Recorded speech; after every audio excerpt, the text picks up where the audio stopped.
I'm looking back at when I last uploaded an episode of Whatever Forever, and I see the 2 week point, and I kind of hate myself for it because up until this point, I've been uploading once a week, and I'm just gonna flat out say this. I had a lot going on, and even prior to that, even before I had what I had needed to do, I was just stressed about it, and it consumed me so much. I don't know if anybody could relate to that, where you have something going on, it's not like until a couple weeks away, but you just cannot stop thinking about it. And for me, it was like that, especially because it involved me traveling via airplane, which is something that I dread, something that consumes me, something that frightens me to my core.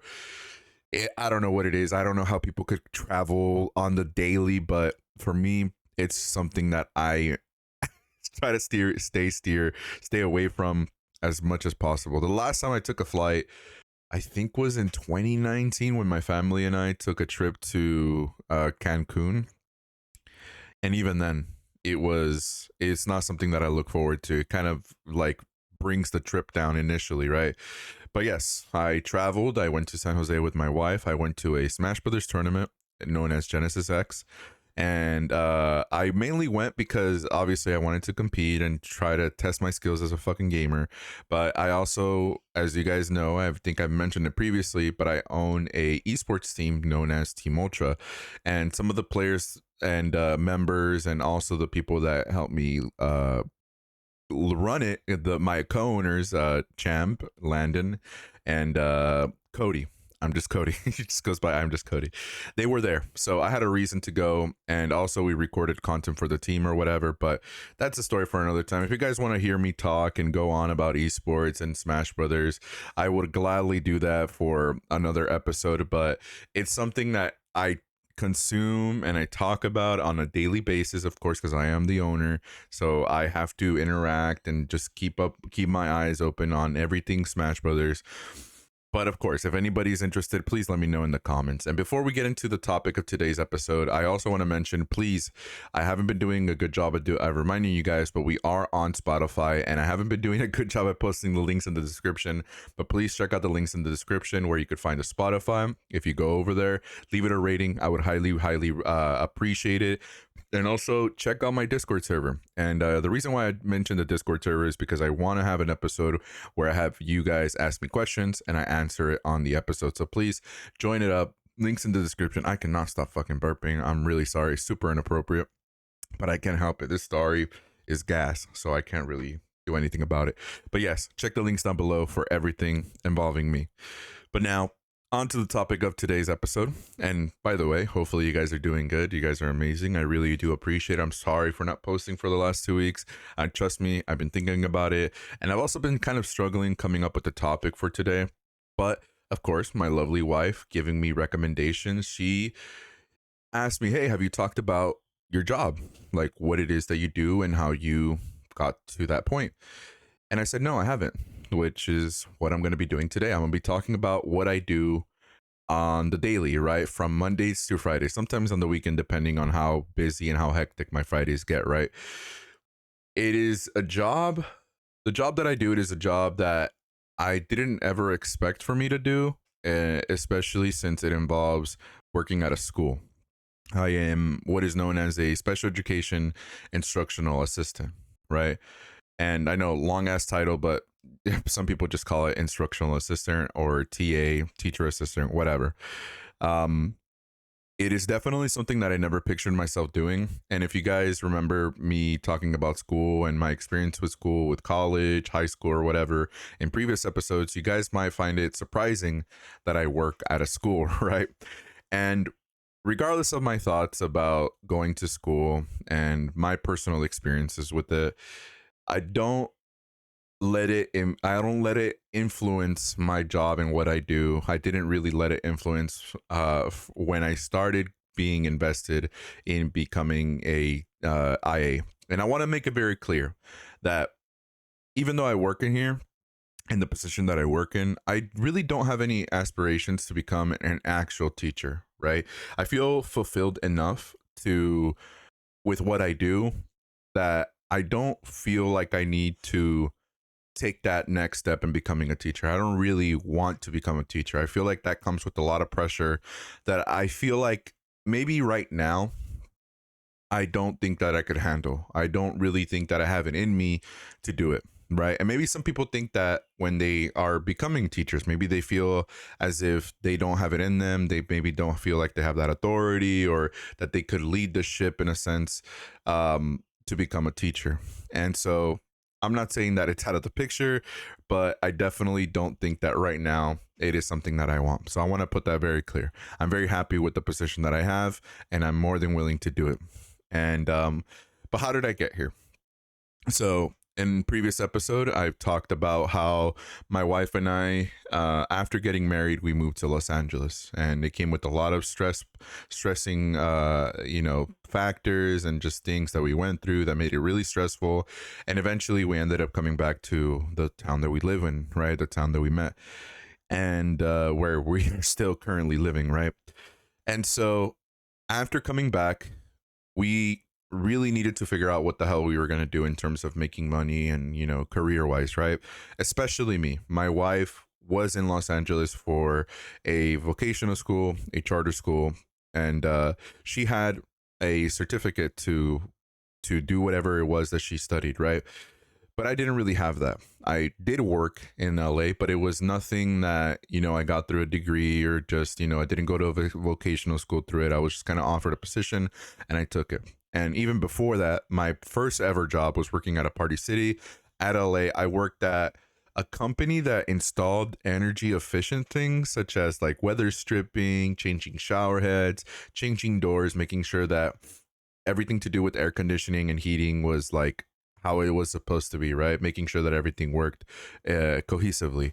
So I did that in LA, going door to door, driving a lot, and doing that on the daily, right? And coming back, I didn't really have any idea as to what I was going to do, right? I didn't really know what I was going to do. And that's when I started to go to college, and that's when I started to realize that it is not what I wanted to do. But prior to that, prior to even me going to Los Angeles, my best friend Eric Eccentric, who I previously had on the podcast, he was starting to work in a program. I'm not going to mention the program obviously, but he was working in a program that allowed him to get his foot in the door of what it was to teach and how it was to be in a classroom setting, right? It was kind of like one of those things where you go in, they give you that experience, and then a really good recommendation, and a good recommendation from that program essentially guarantees you a job wherever you apply, right? A lot of schools and a lot of places see that and they say, hey, this is a really good reference or whatever, we want to hire you, essentially, right? So that's the enticing part of it, right? And where I came in when he was in that journey, I helped him volunteer. So I kind of had a glimpse as to what it was that he was doing, what it came with, what the job came with, because it was more so for experience. That they'd pay you, but it wasn't anything livable. It was just like, oh, well, we kind of have to pay these people, so we're going to pay them enough. But, with the enticing factor that at the end you do get a bonus, and obviously you get a really good recommendation for if you want to apply for another, for like a school or anything like that, right? Anything to do with teaching or whatever. So I helped him with that.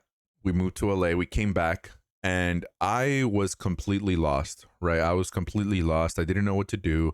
I was lucky enough. I'm still very lucky enough to have a mother-in-law who is her own boss. And so she said, hey, why don't you work with me during the busy season, holy fuck, I'm having a stroke, the busy season.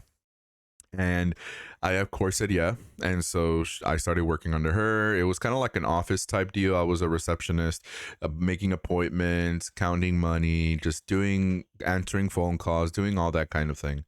And it was pretty chill, honestly, but it wasn't something that went on for too long. It was just during, again, the busy season. And so that was something that didn't really last forever. And so I needed to figure it out, right? I needed to figure out if I was going to continue to go to college or if I was just going to try to figure out a way to make money, to get a job, because I needed to have a job, right? I couldn't just not not have a job, right? There were things that I like to do in my personal life. There's things that I like to buy, that I just I needed a job. I didn't want to be a bum essentially, right? And for a bit, I definitely felt that way. I definitely felt like a bum because I felt like my life had no direction. I felt as if I didn't know what I wanted to do. I felt as if I was just thrown into, the fucking Shark Tank, and I needed to figure it out quickly. Not to mention, but I also had, obviously the added pressure of, my dad telling me, when am I going to figure things out? I'm a man now, I'm married. I needed to do things, and, rightfully so, I needed to get a job. And so, in during the pandemic, I think it was actually during the pandemic, where I saw an application for that same program that, Eric, my best friend again, I saw an application to that program, and I saw that they were hiring. And so, shot in the dark, I said, you know what? I'll apply, right? I'll apply. And keep in mind, around this time was during the pandemic, and I was very surprised that they were even hiring people, but apparently they really really needed people, right? Especially during the pandemic, schools were still like trying to figure out what they were going to do. And then I think around the time where I got hired, eventually, thankfully I got hired, they figured out that they were just going to do things through Zoom, virtually, right? But let me backtrack a little bit. Before I got hired, again, we were in lockdown essentially, and my mom was in the hospital. I mentioned it previously. I'm not gonna go into detail because I'm gonna be an emotional fucking mess again.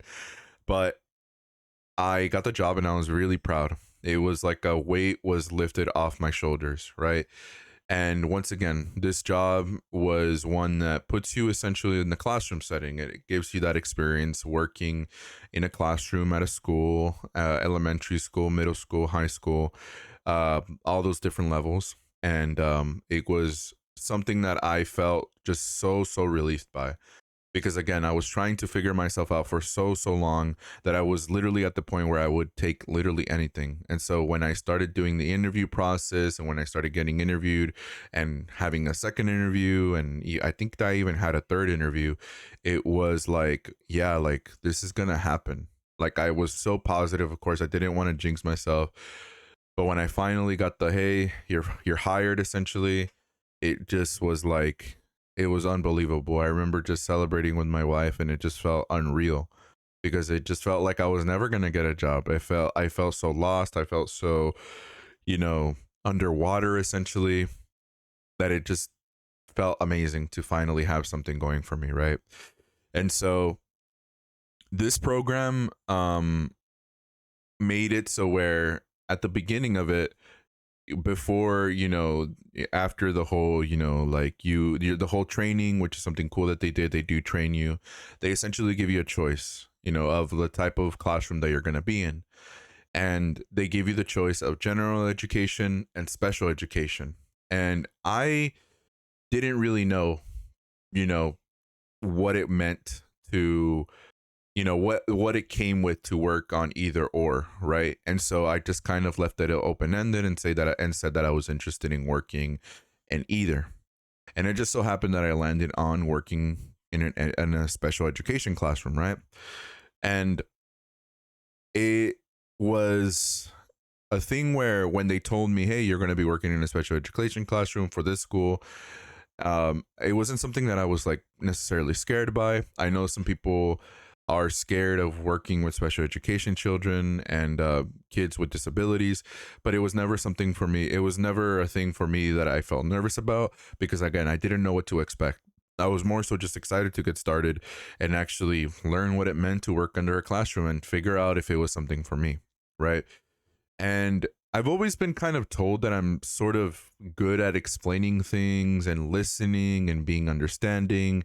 And I knew that going into this, and especially if I was going to be working with kids, that was definitely going to play into my favor, right? Because I know that through previous experiences being a student myself in elementary school or whatever, I really wish that there was somebody there that actually, asked me like, hey, how are you doing today? And picked up on signs of me not doing well, right? And catering my education to that essentially, right? And so I went into it completely blind. I had never worked in a school setting. I had never worked in that. And keep in mind, again, like I mentioned earlier, this was during the pandemic. So everything was virtual. And so I eventually, after all that training and whatnot, deciding where they were going to place me, I eventually got placed in a classroom at at an elementary school. I'm just getting so fucking tongue tied. At an elementary school, and I met the teacher. We had a couple of conversations prior to actually starting, and I met the other instructional assistants. I wasn't the only one. I was working with two other women, and they kind of took me they kind of took me, just showed me the ropes essentially, right? Told me that everything was going to be fine, that the kids that we were going to be working with were kids that they have worked with in other classrooms, and that the classroom setting was really chill. And it kind of played into my favor, because again, I am, gee, if you guys see this, I am very well versed in when it comes to working with the internet, working with technology, and working with different programs and whatnot. So operating Zoom for me wasn't anything too difficult, which was probably the thing that they really specified with, right? The fact that they needed somebody that is good with technology, doesn't really need to be explained on how to do things, and if something does come up, that I could potentially be the one to figure out the problem. And so for the remainder of that year, right? Because I was under contract for a year, like one school year, and then some. For the remainder of the year, I spent it with that classroom, and I'm not gonna get into the extracurricular activities that came with that job. I will say that I want to focus on the positive of that, because I definitely have it definitely did have its negatives. Just some of the people that were involved with the program, some people that were heading the program, but I walked away with that with friends, right? Which is something that I previously I didn't have, right? But I walked away with from that program with a really good reference. I walked away with it with a fucking bonus, which was really cool, a bonus. And I walked out of that with friends that I still keep up with to this day, just through social media and whatnot. And I'm really happy in that sense that I did that, right? But that classroom taught me a lot. It really, really did. It taught me a lot of patience. It taught me how to properly communicate and how to properly handle working with special education students, right? And I feel like I'm very grateful that that was my first endeavor in working in a classroom setting, is working with special education students, because even though we started virtually, at some point we did transition into the classroom setting, right? And it wasn't much different. If anything, I feel like it was a little bit more easy, right? Because comparing it to working virtually, it was something that, you trying to gauge the trying to get that engagement from the kid through a screen is much more difficult at times, right? They're in their house, they're in their room, sometimes their parents aren't even there to watch over them, to making sure that they're doing their homework. And so these kids, a lot of times, they get rowdy, they think they could do whatever it is that they want to do. They forget that they're even in school at times, and they just, sometimes they don't even show up, and sometimes they don't really want to pay attention to you, right? But going into the classroom setting, it's a little bit more structured, right? It felt as if there was a little bit more structure, in the sense that the kids, maybe they were reminded of how things were prior to the pandemic, and they kind of, they didn't really take a toll on them, essentially, right? It didn't feel as if they were being stripped of, being at home, and getting placed back into this place where they're learning about English, or learning about whatever, right? And it really taught me how to work individually with students, because that's still something that I do, working individually with students, making sure that they're doing what they need to be doing. And it was something that at times did feel like there was a lot of pressure on me. But to be completely honest with you, it was more so things from the program itself, because again, I had to do things for the classroom, but I also needed to complete certain tasks for that program. And I feel as if the things that I needed to do for the program really turned me off that first year of working in a classroom. If I was just solely working for the school, solely working for the classroom, things would have been much easier. But the fact that I had to do these other things for the program really made it a little bit unappealing at times, right? And again, I won't really get into a whole lot of specifics and the negatives of it because I could go on and on about that type of shit, right? But it really did teach me a lot. Again, it really, really did. But again, I was contracted for 1 year.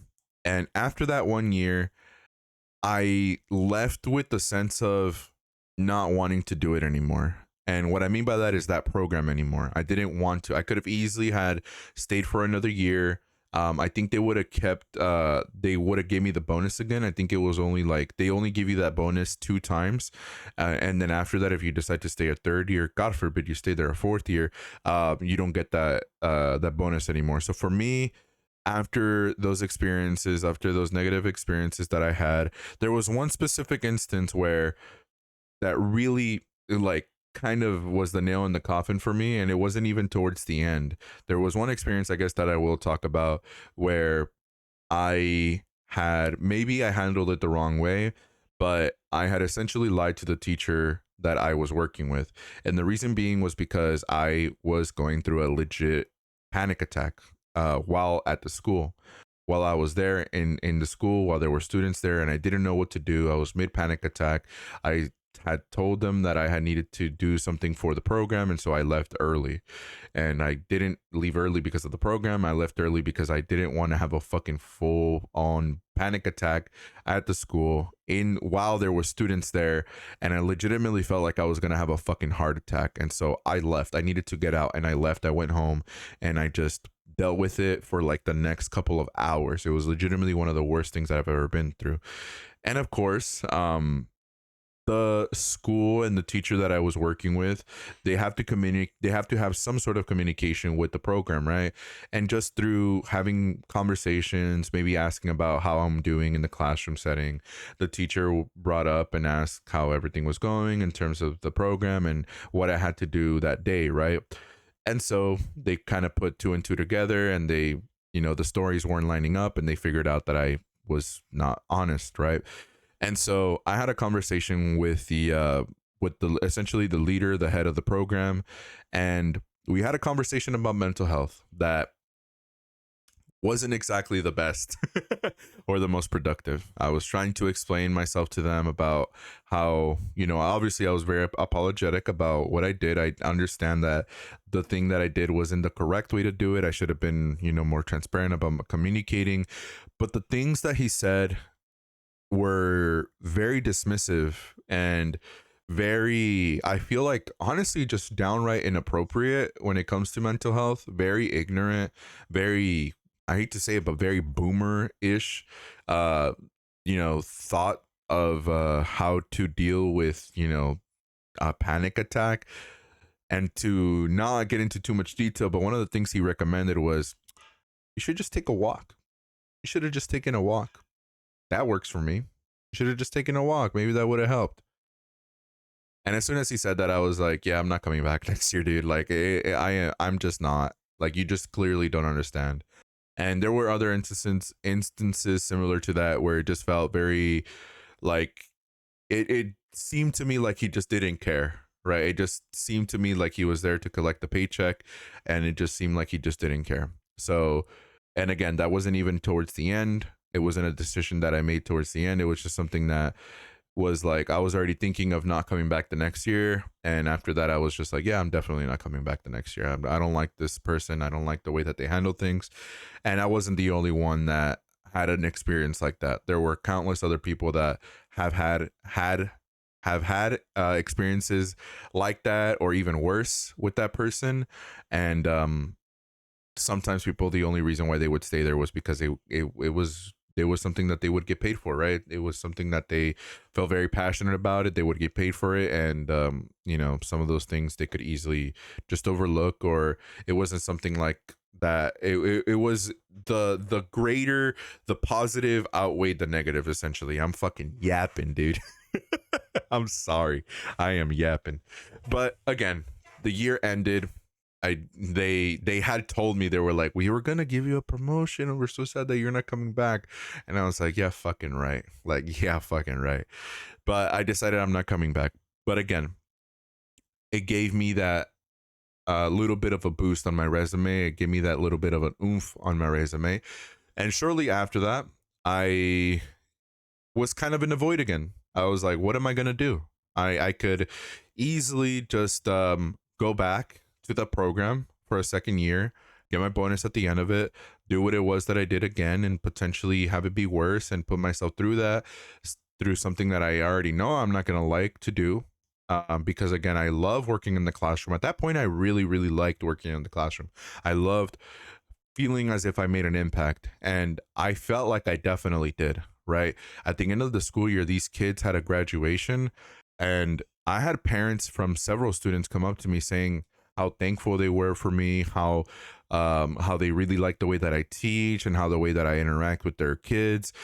And certain times it legitimately made me tear up, like just thinking of this impact that I was making on these kids. It legitimately made me feel proud of what I was doing. It made me feel like I was making a change. Made me feel as if I was doing something positive, for just that wasn't just for myself but for these kids who are incredibly intelligent. I despise people who don't give these kids credit, who don't give these kids a chance. They see a disability, and they it just defines them for without them even like, it's not even their fault, right? And these, again, like these people, they just see this disability and that's all they fucking see, right? Working in a classroom setting, it expands your viewpoint of things. It really lets you see how fucking brilliant these kids can be. And some of these kids are incredibly intelligent, right? They talk about things or they know things that you would never even imagine, right? And it legitimately made me feel so positive and just more motivated than ever to continue to do it, right? That first year, regardless of what I had going on with the program, it legitimately left me with, I want to do this. I feel like I found something that I'm good at, right? And for me, the type of person that I am, where I pick up something, maybe I have that short burst of motivation and I start to understand, and maybe I start to potentially get somewhat decent at it. But the minute that something goes wrong, I just drop it, right? I feel like I do things sometimes and I just leave them halfway, and I never figure out if I could be really good at it or give it a fair shot. This was something that I feel as if I needed to do it. I needed to do it obviously for the money because I didn't have any other source of income. But at the same time, I was starting to feel like this is making me feel like proud of what I'm doing. I feel proud of what I'm doing. And when you find that thing that makes you feel like that, when it makes you feel proud, it makes you feel happy, it makes you feel like you're making a change that's even beyond just you, for your own personal sake, for your own personal gain, it feels fucking amazing. And there's no other feeling like it. And so after that year, I decided that I wanted to continue to do that. And so I applied to be a substitute teacher, right? A substitute teacher for special education. And at that point, I was pretty dead set on the special education part, right? Because again, my whole year that year was focused on special education students and working in a special education classroom. And so I applied to be a substitute. I got the job. Thankfully, I got the job and I felt really happy about it because it was more flexible. It was on my own time. I could pick up jobs. I could work whenever I wanted to for as long as I wanted to. And so I felt really happy about that. And for me, it was kind of like a double-edged sword, right? Because again, I could build my own schedule and work whenever I want, but at the cost of, I could work whenever I want. I could make my own schedule. And if I didn't want to work that day or maybe even that week, I didn't have to. And so with my type of personality, it was either really good or really bad.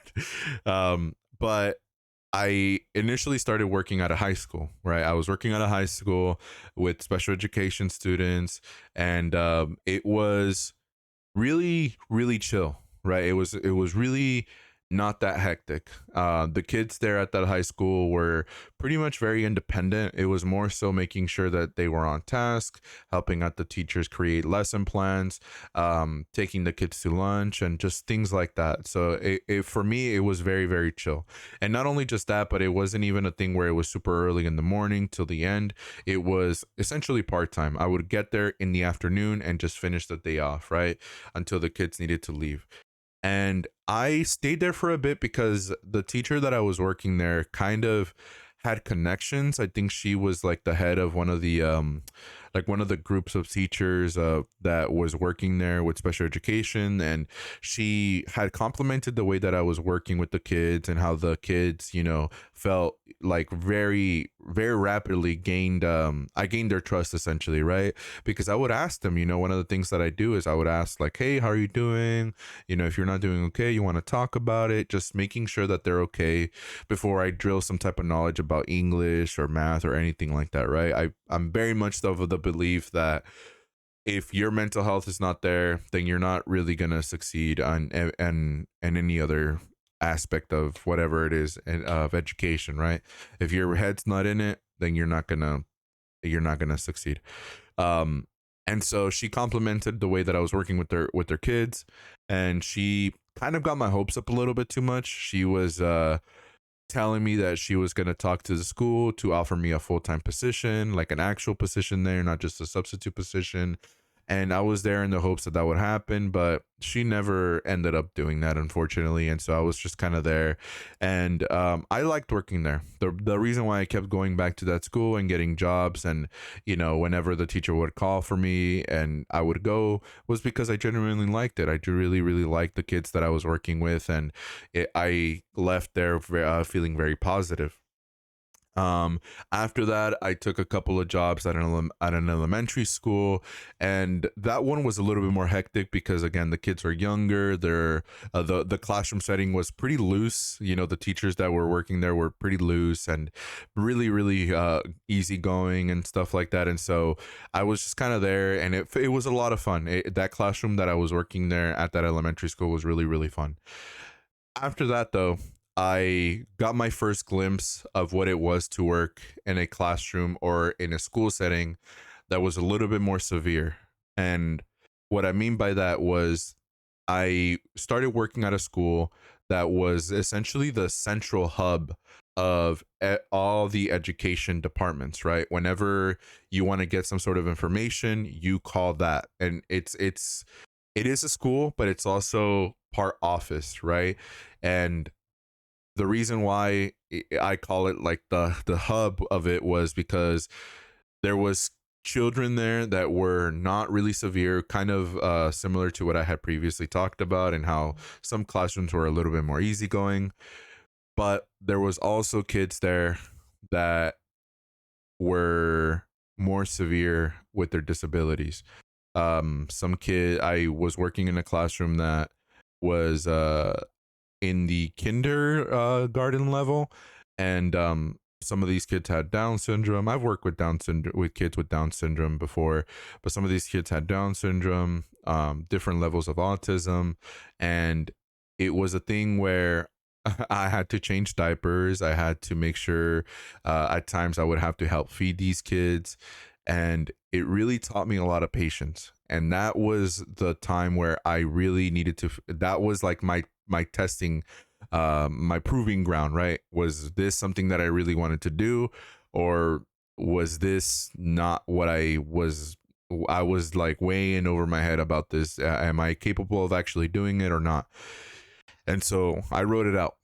And whenever I would get called to see if I was, okay with going back, I went back because it taught me a lot. And there was a specific point where I was working there at that school, and I was asked, "Hey, the aide that I was covering for, because again, this was during the time that I was a substitute. The aide that I was covering for started showing up a little bit more. She was just going through some stuff, and she wasn't able to attend, but she started to attend once again. but they had told me that, hey, you know, this teacher is coming through again. We'd really like the way that you work, and so we want to see how you would feel working in this other classroom, because this other IA is going to be out for a while. So we were wondering if you were interested in taking this classroom. And so I said, yeah, yeah, sure. And you know, I'm very much the type of person, I'm a people pleaser, and I like to just say yeah without even knowing what I'm getting myself into. And so they kind of picked up on that, and they said, how about you come in for one day, you know, while you're doing your thing with this other classroom? How about halfway through the day you come in and you see if, you know, you're actually willing to do it? And I hadn't been to every single classroom in that place before, so I didn't really know, and I was kind of like, okay, this is kind of weird that they're phrasing it this way. But I quickly found out that the reason why they wanted to make sure that I was willing to do it was because the classroom that I needed coverage was a classroom full of students and kids that were all pretty much wheelchair bound.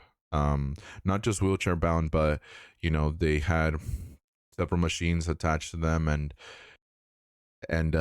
it came with a lot. It really, it was very much an eye-opening experience, I will say, working with those kids. And working with those kids really gave me a new perspective on things, right? It really gave me no fucking reason to complain about things that uh, that just seem petty in the grander scheme of things, right? Going into that classroom, it was very, very humbling. Like, it was very, very humbling, I will say. And it really changed my perspective on things, and it gave me a new perspective on, like, the types of jobs that are done, you know, working with special education kids. In that classroom, I still had to work one-on-one with students, and any little sign of progression from these kids was just like core memories for me. You know, getting to have a nonverbal kid who has never spoke or doesn't really ever speak. You know, it's rare when they would say one word. Having them say a word to you, right? Seeing the reaction from the teachers, and just seeing any sort of progression from them, seeing how determined and how they genuinely really, really are trying to do these things. Because it's easy for you to work with these kids and get frustrated, not seeing any progression, but you're also not thinking about they're trying. They're trying extremely hard. And maybe it's not so fucking obvious, right? At times it's not just right there in front of you, and you can't expect it to be right there in front of you, to just be dished out right in front of you, right? It's a process. And when whatever it is that you're trying to teach the kid, when it clicks, when that effort that they're putting in, you know, everything aligns and it just happens, even them just saying one word, or even, you know, doing things as even just getting up from their chair, seeing their smiles, their laughter, it fucking hits different. Like, it genuinely does. It hits incredibly different. And it's memories like that that keep me going and make me feel fucking proud. I've been told by um people close to me, that what I'm doing maybe isn't, it's just not, I could be doing something else. I could be, you know, what is the next thing that I'm going to be doing? What is the next thing? And I do understand that sometimes you got to think about the next step in your life, and, you know, whatever, but it's things like this that make me more motivated than ever to just keep on doing what it is that I'm doing, because I feel happy. And if you're doing something that makes you happy, regardless of what it is, if you are happy with it, if you're not hurting anybody, if you brings you genuine joy to do the type of job that you're doing, keep on fucking doing it. Fuck what society says. Fuck whatever people close to you are saying. If it brings you joy and it gives you purpose in your fucking life, keep on fucking doing it. Because No one could take you, no one can fucking take that away from you. Of course, you could get fired or whatever, but if I like to think that if you're doing a good job, then you're going to be allowed to do that, right? Whether it be at one place or another, keep on fucking doing what it is that you're doing. And that's what I have to, kind of the internal battle that I have had with myself, right? Outside forces telling me, hey, maybe, you know, you could be doing something better. Maybe you get a job that pays you a little bit better, right? Because at the end of the day, people are driven by fucking money and greed, that they don't think about happiness and how it genuinely plays into your mental health, right? Fuck all that. Who cares? You're not earning enough money. You could be making more money, so you should look for another job. That's probably one of the most bullshit things I've ever heard, right? Because I could be miserable. I could be working at, I'm not going to say the type of job that is very popular here in where I live, but there's a specific career path that I feel like a lot of people take because it's pretty easy to do. But it is not something that I wanted to do. It's not something I want to do. It's not something that I see myself doing, because this makes me happy. It genuinely makes me so fucking happy. Working at that specific classroom was extremely eye-opening. Again, I did a lot of different things. I had to help children get off their chairs. I had to change kids. I had to help clean kids. And it was definitely the most that have ever done with special education students. And so I was doing the whole substituting thing for a while, and I'm laughing because I'm thinking of a story. I'm debating if I want to say it, but I guess I'll leave you with the whole substitute arc with this story. One of the last jobs that I did while working as a substitute teacher was working at a high school. It was actually funny because it was the high school that I went to, that I was at when I was in high school for the first 2 years before I transferred to an alternative high school. But I was working there and I was in a classroom I have never actually been in before, but it was because that was the special education department, right? And so I saw the job and I took it. Again, one of those things where one of the assistants is out and they needed coverage, and so I went and I covered for, I think it was 2 days, right? The first day went fine, but walking into that classroom, it was very much the thing where each student had their own, certain students, not each student, but certain students in that classroom had their assistant, you know, to make sure that they're on task. Maybe their disability was a little bit more severe, or maybe they had some behavioral issues previously that needed more assistance, needed someone to attend to more frequently than not. And so there was a lot of instructional assistants there, and one of them was out for the kid that needed that assistance, and so I was kind of there to take their place. And they warned me right off the bat that, hey, this student doesn't know you, and so it's gonna be a little bit, you're gonna have a little bit of a difficult time trying to communicate with them, but here's their daily routine. If you could follow it, that'd be perfect. And but we don't expect him to be getting his work done while you're here, because again, you're new to his life, and it's gonna take a little bit for him to get adjusted to it. And so in the beginning, you know, I walked in, you know, I'm always very positive about it. I'm not dreading it or anything like that. One of the first thing that this kid needs to do is go out for the walk, and go out for a walk around the entire campus. And the campus is pretty fucking big. But this kid is used to doing it on the daily basis, so he knows, he's got his routine. He's fully ready for it, right? He needs to get his walk in, and I'm like super fucking out of shape, and so I'm like trying to keep up with this kid, and this kid is just like gunning through it. But we do that, and the rest of the day goes by pretty normal. You know, there were a couple times where you know, he took off his shoes, and that's not something that he's allowed to do in the classroom, so getting him to put on his shoes was like a complete ordeal. But you know, it was a typical day, right? The second time I go in, the next day I go in, again, starts off like that. You know, we go for the walk, having troubles with him putting on his shoes, and at some point he's like, hey, he's like, I need to go to the restroom. I need to go to the restroom. So I asked the teacher, hey, is it okay if he goes to the restroom? And she said, yeah, but you need to be outside the door because he tends to take a lot of time, or sometimes he, finds something in the bathroom that he likes to play with and he just doesn't get out, right? Or sometimes he starts flushing the toilet paper in the toilet, and we've had a situation where he's clogged the toilet by the sheer amount of toilet paper that he's tried to try to flush. And so I'm like, okay. So I walk him over to the bathroom. He goes into the bathroom, and 5 minutes go by. That's okay. 10-minute mark, I'm like, okay, I'm gonna wait a little bit more. 15 minutes go by. I'm like, okay, this kid is not coming out. This kid is not coming out. So a teacher just walks by me and asks me, hey, like, is everything okay? And I said, yeah, he's still in there actually, and getting kind of antsy because I don't know what he's up to.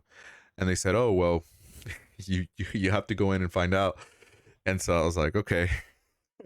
And the reason why I didn't do that earlier was because I wasn't sure if that was allowed. I know that different schools have different rules, but I wanted to be sure, and maybe I could have asked sooner, but I wasn't so clear on the rules, right?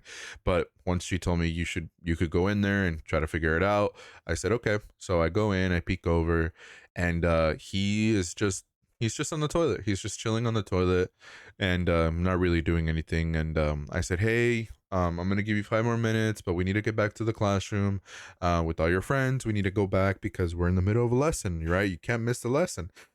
And so he doesn't pay attention to me at all. And so I tell the teacher that he's not going to budge, and that is he's not gonna move, essentially, right? And so she says, it's okay, give him another 10 minutes. If I'm still then you're gonna have to, like, literally go in there and force him out, essentially, right? Because sometimes that's what you have to do. Like, unfortunately, that's just sometimes what you have to do. Like, if it's a situation where a child is stuck somewhere or doesn't want to pay attention, you kind of have to do that, and it's just part of the job. It feels really weird, right? It feels really weird to do that, especially in a classroom setting, in a school setting, where, for me, for example, who I'm so used to general ed, I could never imagine a teacher doing that to a student, right? Where they're picking them up, moving them around in that manner. Obviously, you're not like sandbagging the kid or like tossing them around or anything wild like that, but you still very much at times you need to do that, right? You really need to do that, whether you like it or not. And so I give this kid another 10 minutes or so. I say kid, but he was actually, like, I think he was 18. I think he was, like, actually 18. But I give this kid another 10 minutes and nothing. And I glimpse in, and after those 10 minutes, at this point, I think it was like another, like, it was like a half hour at this point. I glimpse in, he's still there. Like, he's still in the bathroom, like, just sitting on the toilet, not doing anything. And so I'm like, hey, I walk in and I'm just sitting in front of him. I'm like, hey, did you clean yourself? And he said, yeah. And I'm like, okay, well, then if you're ready to go, we need to go back to the classroom. It's been 30 minutes and we need to really go back. And he's like, no, like, I'm not going to go back. I'm no, like, he's just telling me no. And at some point I feel like he's kind of like just shoving me away. And at this point, I am kind of lost. Like, I just don't know what to do. I've never been in a situation like this before. I'm not sure if I'm supposed to, like, literally pick him up, help him put his pants back on or whatever. And so I just don't know what to do. And so I go out, and at some point I'm just sitting there outside of the bathroom. Like, I'm literally just dumbfounded. I don't know what to do. And I encounter another teacher from another classroom. Some of these classrooms are interconnected. They have their own, like, hallways within each other. And so another teacher comes through, gives me a suggestion. He checks up on the student, and he can't really do anything, and he's also busy, so he doesn't really stop to help for a long time. And so we're damn near reaching 45 minutes at this point, close to an hour. And I'm like, we need to get this kid out of here, man. And the teacher comes through. And is like, hey, you, like, we need to get this kid out. Like, you need to get this kid out. And of course it's my job to do it, right? So after waiting for, I want to say, another 25 minutes, every once in a while peering in, telling him that we need to go back out, I peer in and I don't see him on the toilet anymore. Like he's just not on the toilet anymore. And I kind of have that moment of like, I close the door and I'm like, where is this kid?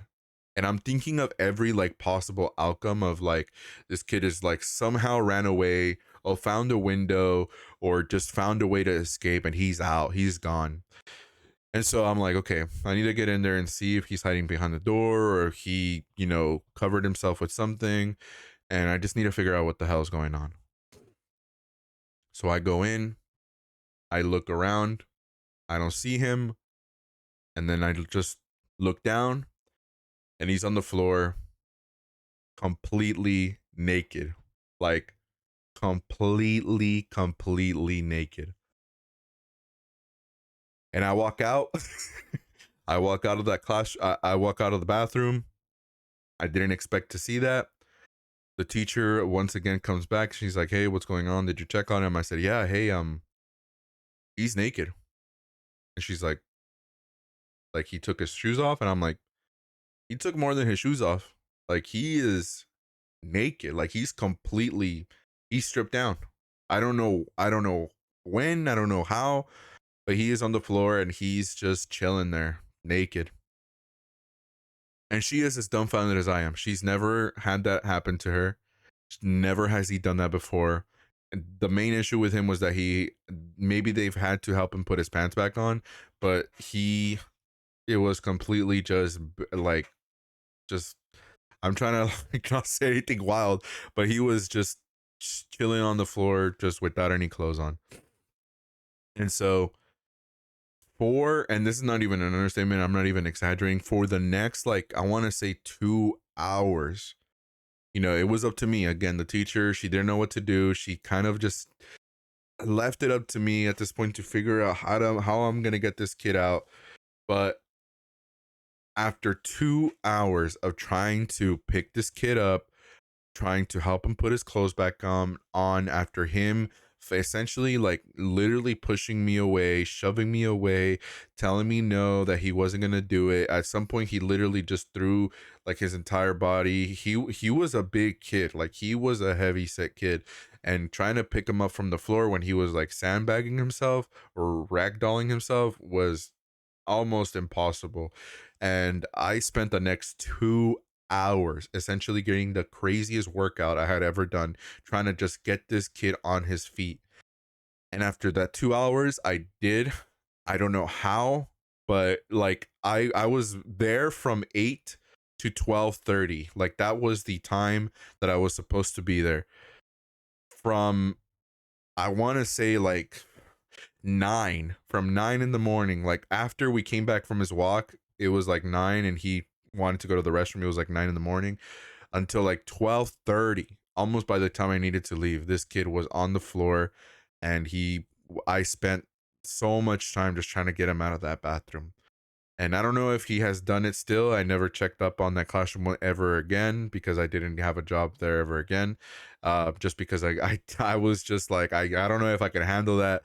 But it was just one of the most bizarre, one of the most wildest things. Obviously, I'm being pretty chill about it, but that sight was something that I'm never going to forget. It's a story that I'm never going to forget because it was just so freaking crazy. And I think still to this day, it's probably one of the most craziest things that has ever happened to me in a classroom.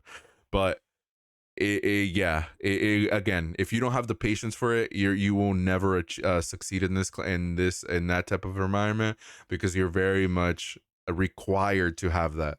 It's not something that you could say that you're a patient person, but you never actually know until you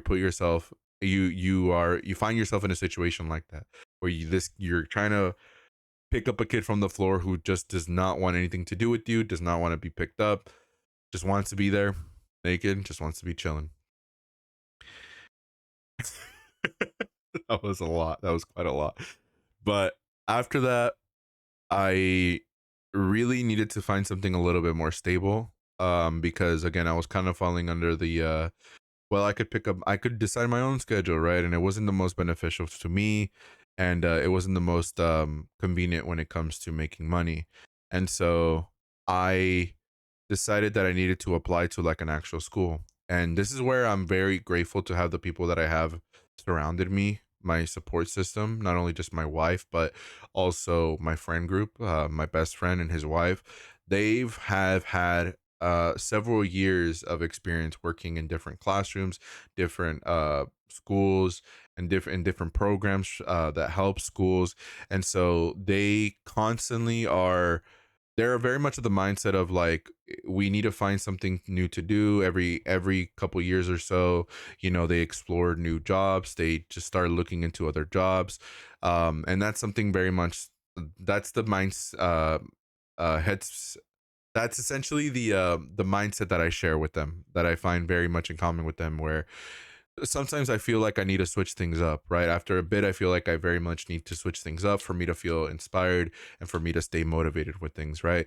And so just through them searching, like they normally do, trying to see if there's another opportunity out there, they found a position that they recommended to me, and I applied. And after a couple of interviews, I got the position, and it was working at a middle school. And this middle school really was, for the most part, I think it started off pretty well. I do want to give credit to the teachers that I worked with. I think if it wasn't for those teachers, I would have had left that job much quicker than I did.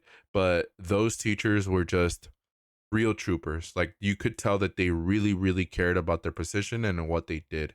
Because I man, these some of these kids, and you got to keep in mind that this was during the Andrew Tate, this was during the alpha male like stage and of the internet, where Andrew Tate was essentially taking over the internet by storm and influencing different generation of males and all kinds of age groups.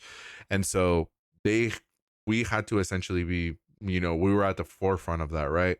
But again, these teachers were just so amazing. They really taught me a lot, because even in the first position where I was working under the program, even as a substitute, and even there at that position, I never really got proper training. I was just kind of tossed in there and tried, and just was taught things on the fly, and if I didn't, it wasn't taught by a teacher, I very much had to figure out how to do things on my own, right? I would take inspiration by the way that I saw some of these teachers teach, and just kind of put my own twist on it, and just go from there, right? And I think it worked out pretty well in my favor, and I would get complimented for it.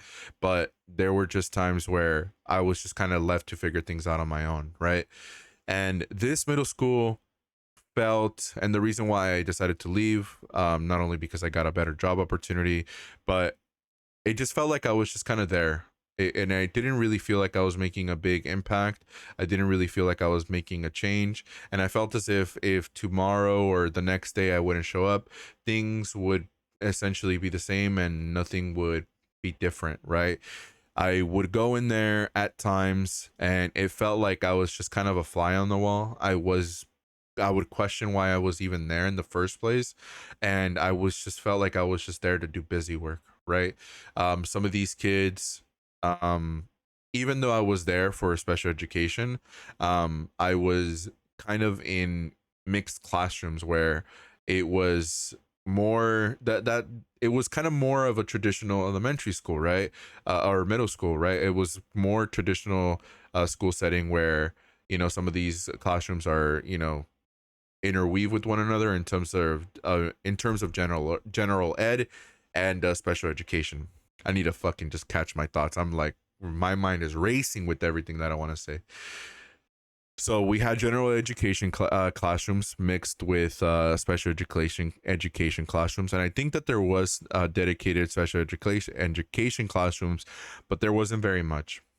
And so, for the most part, I feel like I was just kind of there to do some busy work, go make copies, just do simple, rudimentary things that didn't really feel like I was there to do much to help these students, right? If anything, I mainly dealt with behavioral issues rather than educational issues. Um, just I was just kind of there as a supervisor more than as an actual like aid to help with education, right? I kind of forced myself. I kind of had to create situations where I would have to ask these students, and some of these students I felt like it was just like bothering them, right? General education, I will say, is a completely different beast, and I give props to anybody that works in any kind of classroom, but general education is very much a different beast. I will say you have to deal with kids that are online all the time, who are exposed to things that maybe they're too young to be exposed to, or things that you should just not be watching at all. And again, we were going through the whole Andrew Tate thing, so some of the things that these kids would say or do were extremely baffling and extremely shocking, to be completely honest with you. And it just, again, it led to a lot of situations where I felt as if I was just kind of there as a supervisor for behavioral issues rather than as an educator. And at some point, during the first couple months that I was there, I started there at that middle school kind of late into the school year. I was quickly asked to work one-on-one with the student who was having some pretty heavy behavioral issues, right?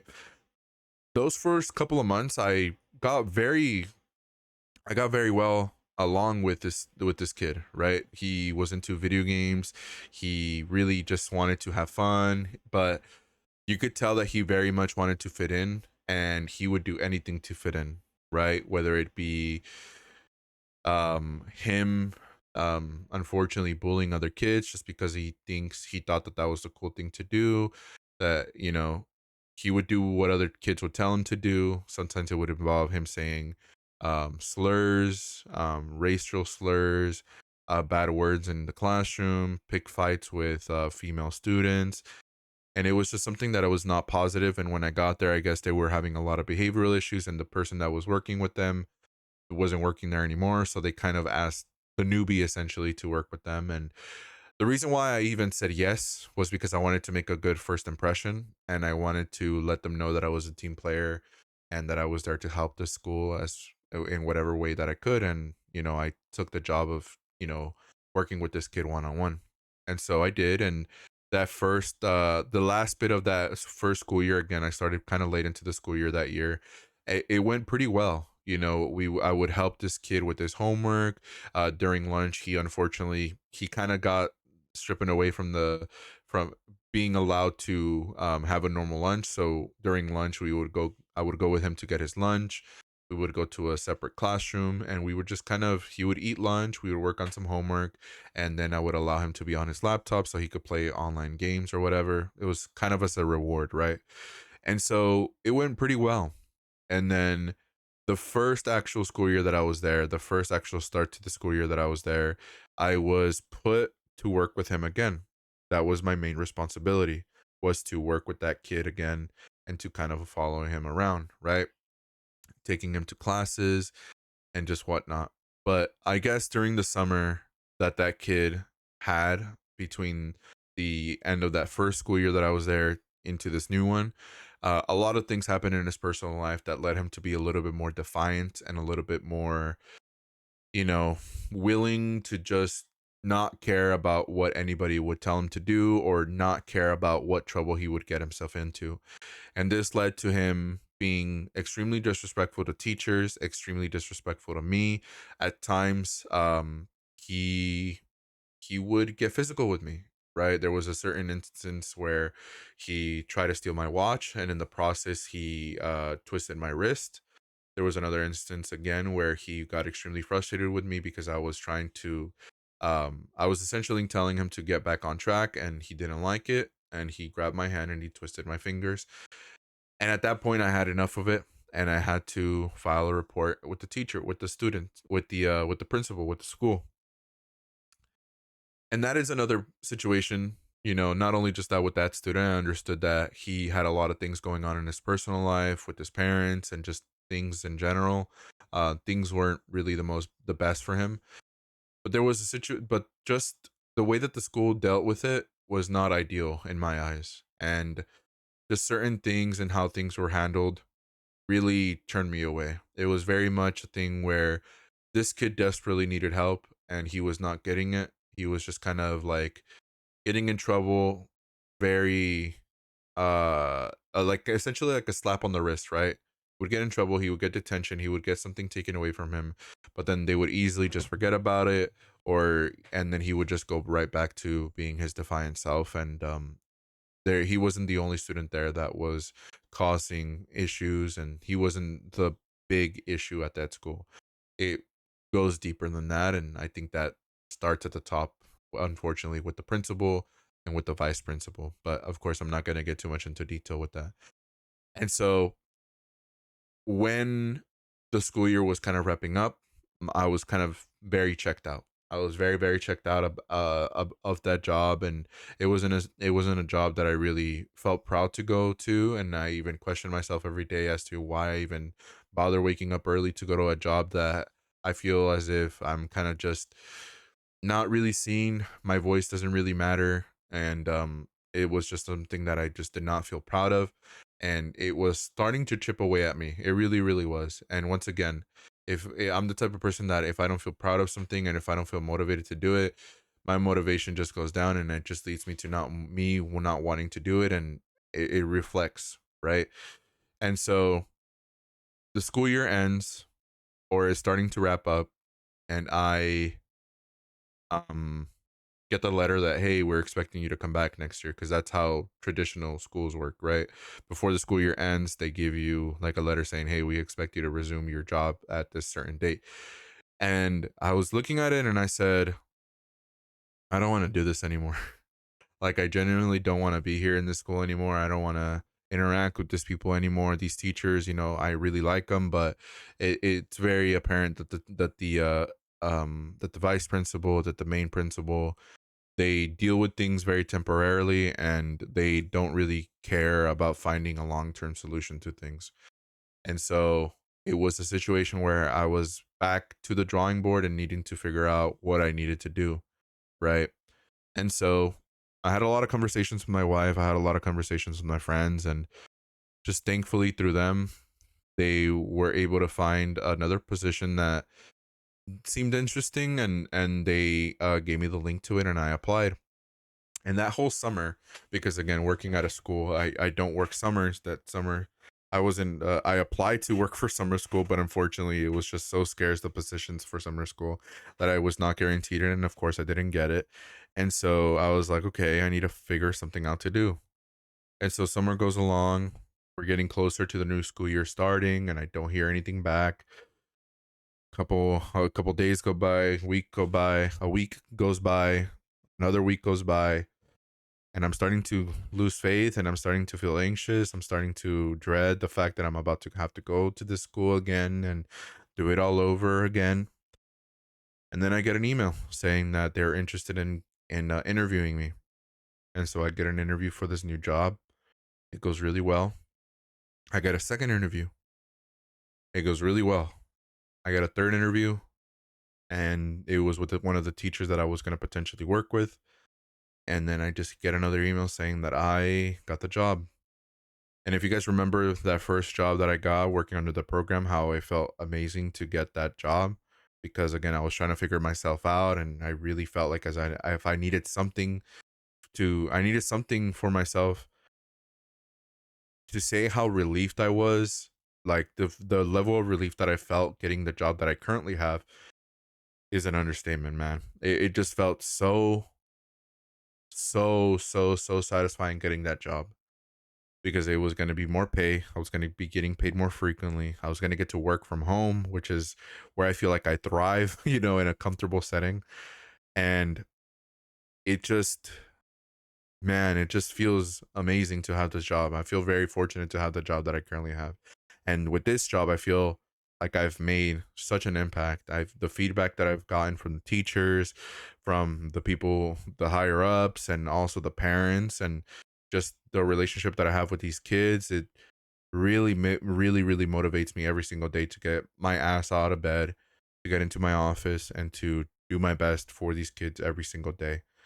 Because again, this job, once you get in a job like this, it's beyond you. Like, you have to not even really think about it, right?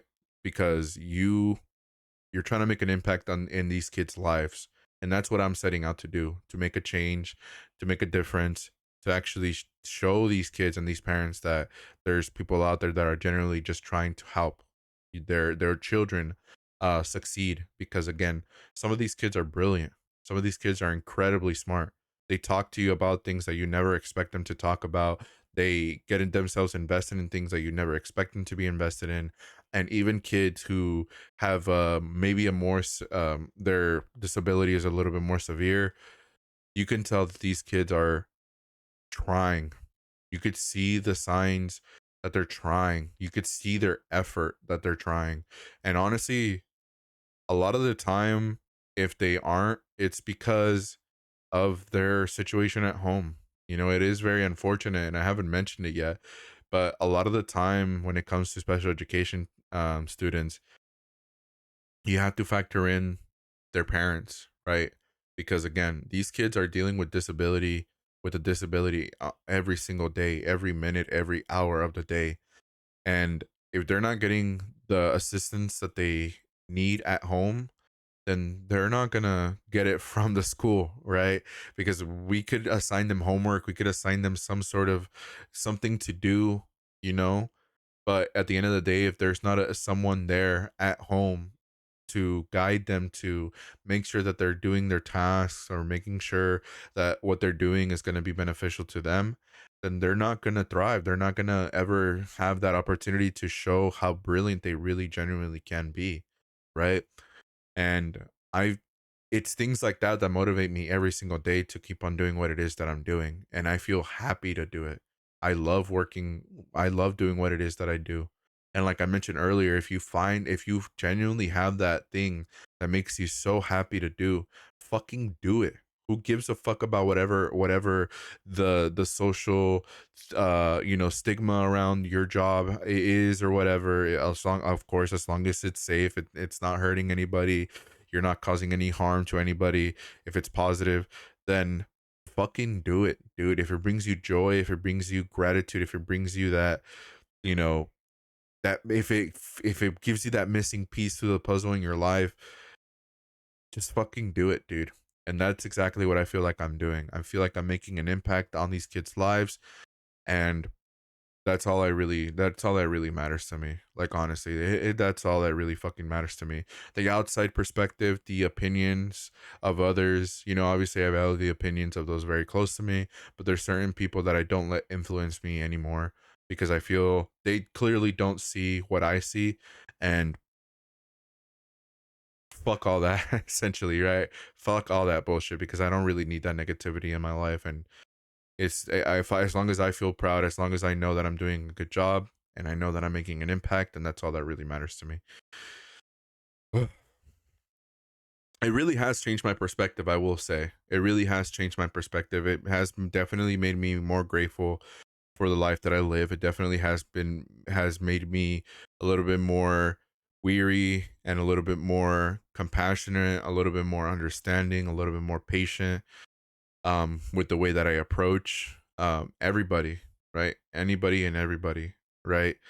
And I've seen and I've dealt with a lot of different individuals. I've encountered different parents, and man, it comes with a lot. Some people don't understand how much it comes with, how the mental toll, you know, maybe some of your responsibilities are just a lot, but I'm gonna keep it real. Like, all of that is secondary to the end goal, and that is to make sure that these kids thrive, and once they're set out into the world, that they are able to do whatever it is that they set their minds to. And god forbid, you know, anybody brings them down because of this disability that they can't help to have, you know. I really do, my goal is to not only assist the teacher but assist these students into making sure that whatever it is that they want to do outside of school, that they're able to do, and they're able to prove to the world how fucking amazing they are. But I'm gonna leave it at that, because I don't want to get emotional. Once again, I feel like I got really emotional in the last episode. I listened back to it, and man, it was, man, I don't think I've gotten emotional like that in a while. And so I don't want to do that here again. But I just want people to know that I really value my job. I really do treasure it. And it's something that I don't want to give up. And it's something that I really, really want to continue on doing. And hopefully I'm allowed to do it for as long as I'm allowed to. But thank you guys so much for watching another episode. And again, check the check the links in the description. Fuck, that was so inappropriate. Check the links in the description for everything involving me, for my Discord, for my Twitter, the link to the Spotify. Please check it out there. And if you guys enjoyed it, we'll see you next week. I promise that I will continue to do the weekly uploads with the podcast, because it's definitely something that I don't want to drop the ball on. And I really do appreciate your guys' support, and your guys' support is what continues to make me want to keep doing these episodes. And if you guys have any suggestions, feel free to let me know as to maybe you want to get my take on something, maybe you want to see me cover a certain thing. Again, this podcast for me is mainly me talking about things that have, that I like and that I have stories about. But I definitely do want to cover things that are going currently, right? I'm invested in a lot of things. I have my eyes on a lot of different things online. And so if there's ever a topic that you want me to talk about, if it interests me, then I definitely will look into it. But I'm going to leave it at that, guys. Thank you guys so much for watching. Please remember that you guys are beautiful, that you guys matter, that you guys are amazing. And don't let anybody fucking tell you otherwise, because we're about to throw hands if that's the case. But thank you guys. We'll see you on the next one. Bye.